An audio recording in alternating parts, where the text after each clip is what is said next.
Now, I know I haven't been very kind to King Charles in my previous couple of videos about him, but that being said, I still believe in the right hands, a monarchy is a force for good for Britain.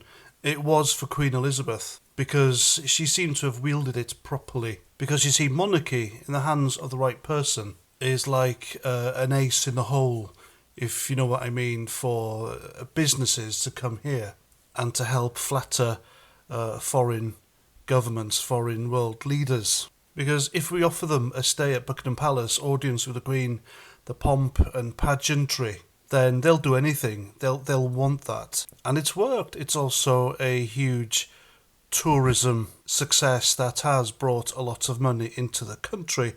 Now, I know monarchy isn't perfect, and God knows King Charles isn't perfect, but still, who would you rather have? Someone who does as they're told by the government, or an elected head of state? Imagine someone like Joe Biden, for heaven's sake, as a head of state here in Britain. And I know it might be like 4 years and a couple of terms, but still, can you imagine it? Or even Obama. Or what about the ghastly Tony Blair and his wife Cherie Blair? They would have been effectively our heads of state at one point. So, for good or for bad, the monarchy is ours. It's our thing. It's been our thing here in Britain for nearly 1,000 years now. And until Coronation Day this week, when Charles meddles with it and introduces foreign intervention into what has been a quintessentially British traditional Christian ceremony for the past millennia, it's probably been one of the last traditional things we have here in Britain, and that's going to go. And that's going to go on Charles's watch. Shame on him.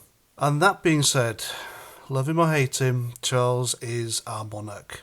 And he himself may not have my pledge of allegiance, but the monarchy will.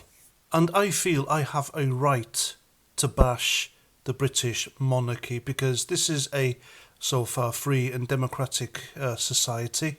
And the King's position is to be there to defend it. He knows I have a right to criticise him, and he knows there's nothing he can do about it.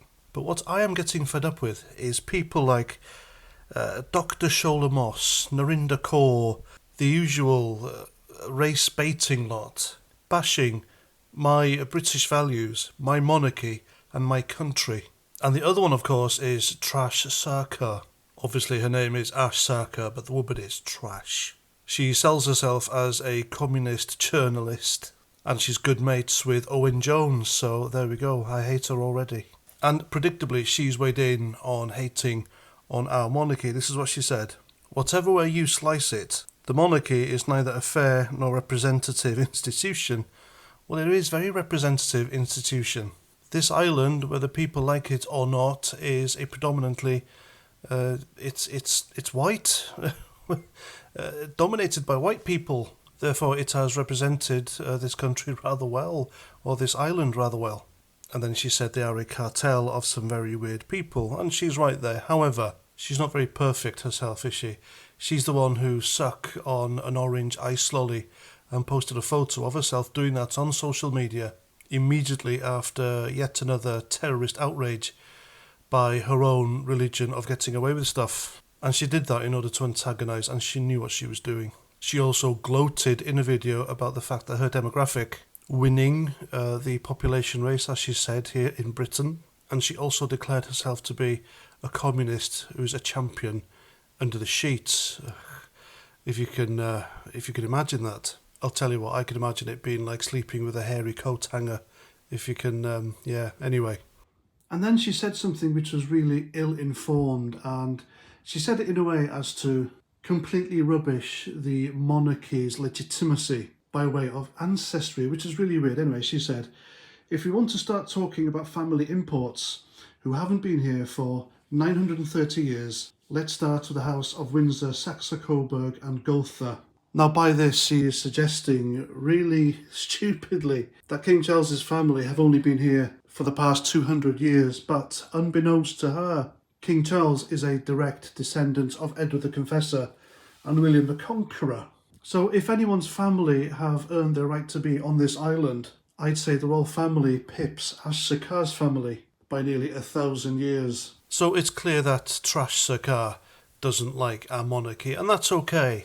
Because like I said earlier, at the moment we have free speech still in this country, unlike Ireland, but that's another video for another time. But I'll say it again, monarchy is British culture. And if it pisses off people like Trash Sarkar, Dr. Shola Moss, and Yasmin Ali Bai Brown, and Narinder Kaur, then I hope it endures for another 1,000 years. So there we go, that's my video. Hope you like. Let me know what you think in the comments. Until the next time, Roger Trout.